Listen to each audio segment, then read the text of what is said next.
Welcome back to the Nora Show. It is 2023, and as I look back on all of 2022, I am unable to come up with a summary video of this year, mainly because at no point did the plan for whatever it is that I was doing in any category of my life, none of it stayed the same the entire year. Like, I have had a lot of volatility in the past year, the kind of volatility that usually results in a drop channel. The reason that I am still here is most likely because of my amazing audience. And the amount of times that I said in the past year, I don't have this. I don't have an episode. I don't have this. I don't got this at all. None of this worked. The amount of times that I said that and had to question whether or not I was taking up the real estate in my living room for this, for good reason, I questioned myself a lot in the past year. So now it's 2023, and of course I'm reviewing those questions, and 100% I still really love this and want this, and I'm not going anywhere. And for all of the fans this past year that have told me to take care of myself, to just keep going, that my health was important, that my sanity was important, I couldn't have a better fan base. I don't care how small it is, and I don't care how big it ever gets. Good grief, I have collected the nicest group of people that ever existed on the internet. I love this. Thank you. Truly, thank you.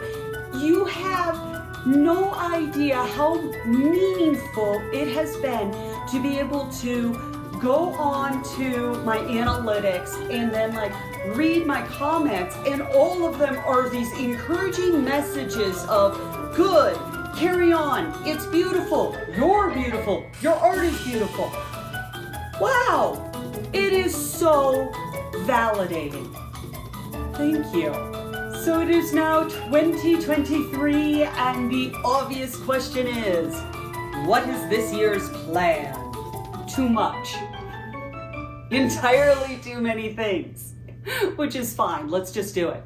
Okay, so today I need to draft a sleeve that will go with my 1920s sloper. Okay. This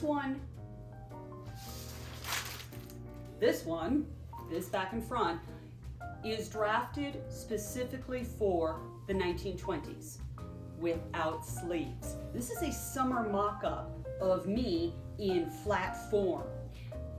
When you add sleeves, things change dimensionally and you need a little bit more room. So this is very form-fitted so that we're not gaping and showing off our underwear too much.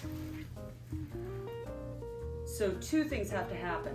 First of all, this is going to get redrawn into a 1920s with sleeves flat knee.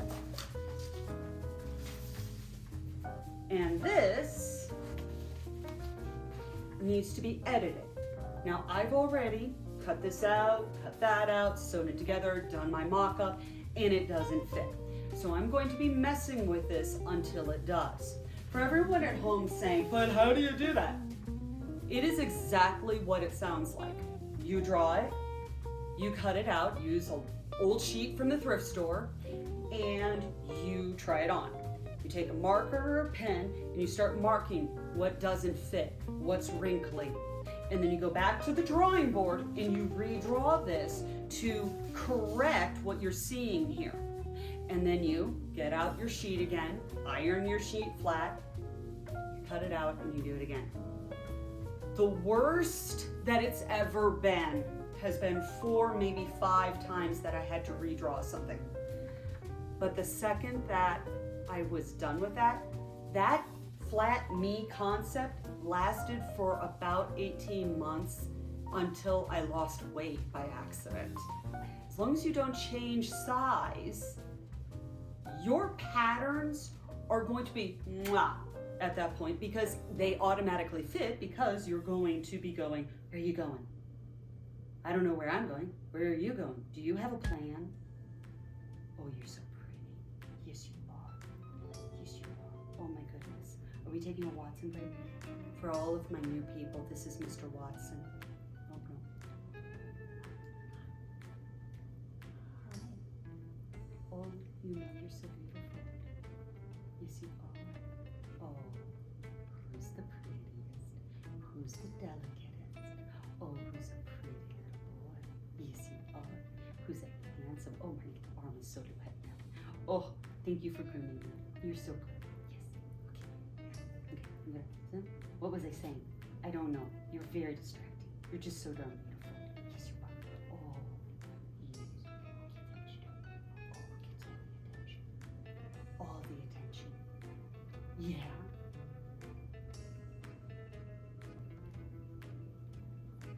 I have no idea what I was saying. Once you have flat U done, regardless of the amount of time that you put in, you have a very decent shot at having exceptionally well-fitted clothing and far fewer sewing mishaps when you are dealing with the real thing. Because right now, I'm not dealing with any material or pattern or event that I need to have something done by. I am doing all of the difficult work up front so that my future sewing is easy. I love this concept. I recently did a sewing project with a friend and she came over because she was like, I don't understand patterns. This is just what they never fit. And I took out the measuring tape to the pattern. I'm like, well, the reason why is because they have like 4 inches of ease, in all of this. It's gonna be weird to fit. I don't like patterns. I like creating my own patterns. Things fit better when I create my own patterns. I'm very convinced of that. And then I was reading in the news that the amount of things that don't fit that we go and buy at the store is like insanely high for all people.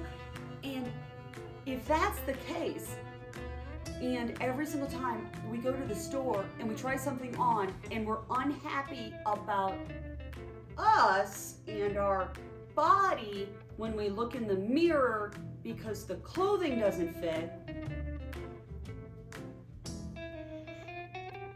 but that article's basically saying that most of the clothing's not going to fit you anyway. I see a vicious loop here that doesn't need to exist for me. Anyway, I like myself a lot better when my clothing fits. I also have found that when my clothing fits, man, I just look so much better no matter what. All right, what else am I working on? So for the 1920s, I really do want a complete wardrobe. Summer, spring, winter, fall, the whole thing, all of it. I want a whole 1920s wardrobe, and I want accessories, I want scarves, I want little coats, and I want the whole thing to be quality fabric and as close to time travel appropriate as I can. Now regarding hair, the truth is that this is as close to the 1920s as I think that I am interested in getting. Anything else requires a lot more work than I am enjoying. And remember, all of this is about my personal joy. This is a journey that I'm doing and that I'm letting other people watch me do. It's not that I'm doing this for anything, for any specific event or purpose, or there's not really a reason behind it other than it makes me happy. And I think actually that really is a good enough reason to do something. This makes me happy, this brings me joy. Now the other thing that you're going to start seeing on my channel more is a lot of silk dyeing and screen printing and the word Tallit, and I should probably explain that. A Tallit is a Jewish prayer shawl, very simply put. And this is something that our house is needing right now because my son is preparing for his bar mitzvah. Now my son and I went online and said, ooh, let's go and, we need to buy one. And then we realized that we really have some expensive taste, like seriously expensive taste. And he kept looking at the silk ones and not the wool ones, not the wool, the heavy ones. He wanted something a lot lighter and more colorful. And then he started looking at it and then looking at me and looking at the screen. And then he's looking at me. And then I saw that gleam in his eye.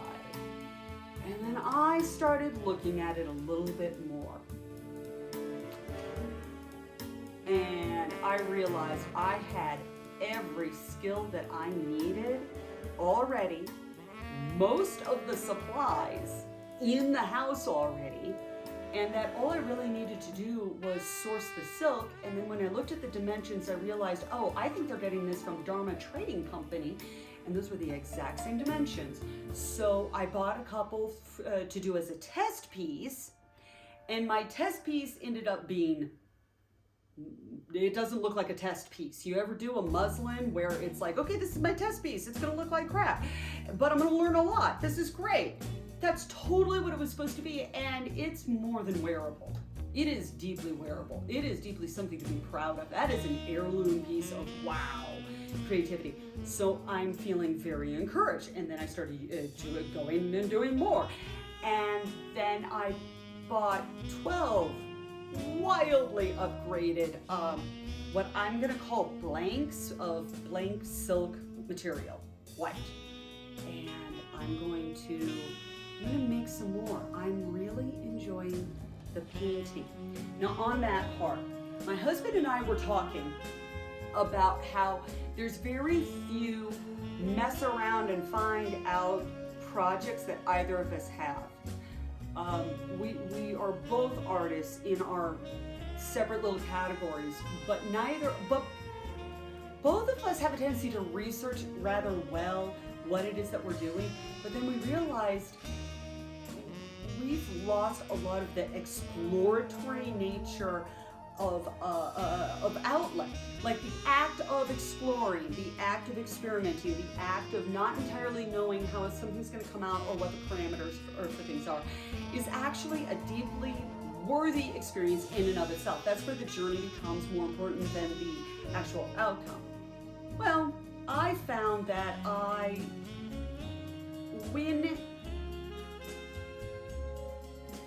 when researching the silk dyeing, there is a lot out there. This has been done for centuries by many, most worldwide. Like, there's a lot out there, and it all seems to be correct, to the point where things are in direct conflict with each other. You get weird stories of, I don't know why this happened. And then you end up with cultures that do everything wrong according to them, and then they're doing something completely different from these individuals. And so at this point, I am straight up here to have some fun with the dyeing process. My plan is to build a frame out in my backyard so that I can actually paint my silk in the backyard with full open air, because I don't like the smell of it. And everything else, though, can stay the same. I love the steaming machine that I put together. That worked perfect. My washing machine does a perfect job on doing the rinse and the soap and the resoftening. My washing machine is perfect for that. And after that, everything else is sewing and the screen art. I love that. Screen art is, I wish that I had known that screen art was that simple, because when the kids were little, we used to do a lot of tie-dyeing. My kids were introduced to a lot of art and a lot of art supplies that most kids don't usually get to play with at a really young age. And I wish that I had known about screen printing. I think that they would have really enjoyed that. That would have been a great kindergarten project for us. We would have had a blast. Ooh, and the vinyl machine, totally perfect for screen printing. That is incredibly good. Yes. Okay, so I'm really excited. You can tell I'm talking fast, and I'm probably in broken sentences and weird grammar and everything else, because I got excited, and I'm sure that I'm looking everywhere because, again, I got excited and I'm autistic. So trying to film me and edit me, by the way, I am not camera friendly. I really have to focus in on like actually looking at the dot right there, which looks like a dot and is incredibly boring, so therefore there's nothing about it that's actually activating me. Plus, I don't look forward when I'm talking. When I think about something, I'm all over here with my eyes, because more than not, I'm really thinking on the inside and really trying to express what I'm talking about. These are not camera-friendly behaviors. Well, quite honestly, they're not exactly neurotypical friendly behaviors. It is what it is. And as a side note, for all of my autistics that are watching, the older that you get, if you can give yourself a personal bubble to exist, your life gets really easy and actually filled with joy. You just need to create a bubble that really respects exactly who you are. If you can do that, you won't. Okay, the final thing that I am working on for this year, TikTok. Okay, so in the past year, I had my hysterectomy. 3 years ago, I had a spinal cord fusion, and yeah, that's a lot. I am built a little weird, and my physical health, been through a lot of physical therapy. By the time we got to my neck, that was round 15 of physical therapy in my life. And this lasted a full 30 weeks, twice a week. I am personally not happy with where I am at physically. Like, I'm emotionally disgruntled, and to the point that I'm struggling with actually getting on the treadmill and simply going for a walk, which is exactly what I need to do. I need to start with Barbie doll weights and work my way back up. I seem to be in a pissy mood that will not go away. So I've decided to use TikTok as my venting point, and you know, the funny thing is, it's working. I do a 3-minute video about how much I think that this sucks, that I don't like this, and that's all I really seem to need. Sometimes I need to be able to just say, I don't like this. I think this sucks. I am disgruntled and unhappy. When those emotions get validated, I seem to be able to then actually do the thing that I don't want to do that's in my best interest. So I'm going to continue doing those TikToks. So if you want to see me not look like this and what I actually look like in real life, well, all of my social medias are linked. So go into the description, you will find my link tree with all of my social media links. And the final thing for 2023, well, you know, maybe. Okay. Hypothetically, the final thing will be, oh yeah, I forgot about those 2 projects.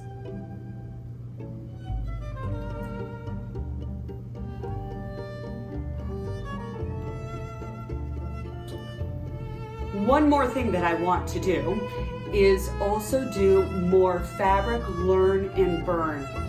I seem to like setting fabric on fire and then figuring out what it is. I also would really like to know the differences automatically, like actually tactily and visually, as well as what would I sew in it. I want to know the difference of all of the different fabric weaves and whatnot, because you know what? I don't know those very well, if at all, and I think that would be really, really useful if I did. So more fabric learn and burn type of condensed little videos that would be perfect for shorts on YouTube as well as TikTok. Okay, the other 2 things that I'm working on aren't really focal points for me. They're passive projects, but I like having passive projects. One of my passive projects is just straight knitting, back and forth, back and forth, back and forth, back and forth. And the reason for that is because the autistic Teflon part of my brain includes patterns that I need to repeat over and over and over again. I find them so stinking boring that I cannot keep it in my head, and I will have absolutely no idea if I'm on stitch 1 or if I'm on stitch 2, if I need to be knitting, if I need to be purling, and I don't care if it's knit 2, purl 2, knit 2, purl 2.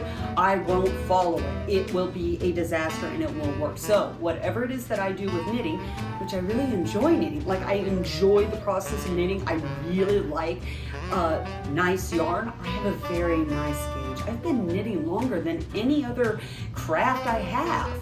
So I'm just gonna knit back and forth and start knitting up a lot of shawls or blankets or scarves, anything, or washcloths. I'll do a bunch of cotton washcloths. I think that would be a great passive project, and it will keep me enjoying the skill that I absolutely hard won fought for, because I taught myself how to knit from a book. I'm not kidding you. This is pre-YouTube, and I didn't have anyone around me to teach me how to knit. The final passive project that I have is embroidery in general. I will finish an embroidery project or even cross stitch about one every 3 years. So when I say passive project, do I mean passive project? But other than those two things, I don't actually, because I went through all of here,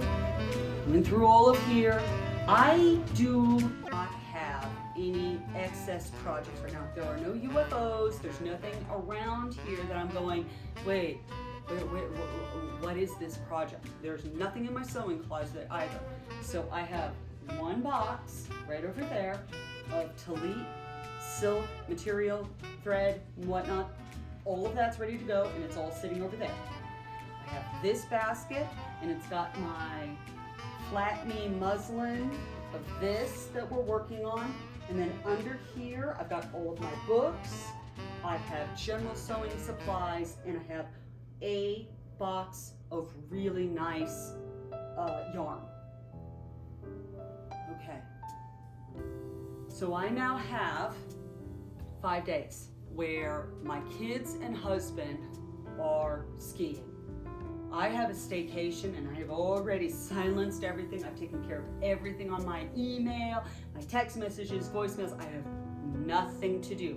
I've informed everyone in my world that I'm on vacation for the next 5 days, and if you need me, you're gonna have to bribe me. And I mean, it needs to be a big bribe. I'm available, maybe, with a bribe. So now I have to figure out what I'm actually doing for the rest of this day. Which project am I working on? Because it's either Tallit, sleeve, or I need to just assume that the wool is arriving and that I need to be determining the patterns and whatnot. Now, that is not always the best idea, because I don't have the material in front of me, I don't know the weight, I don't know the color. I'm going to wait on the skirt. I have a feeling that by the time I edit this, I'll have figured this out. So whatever is next, that was what I chose.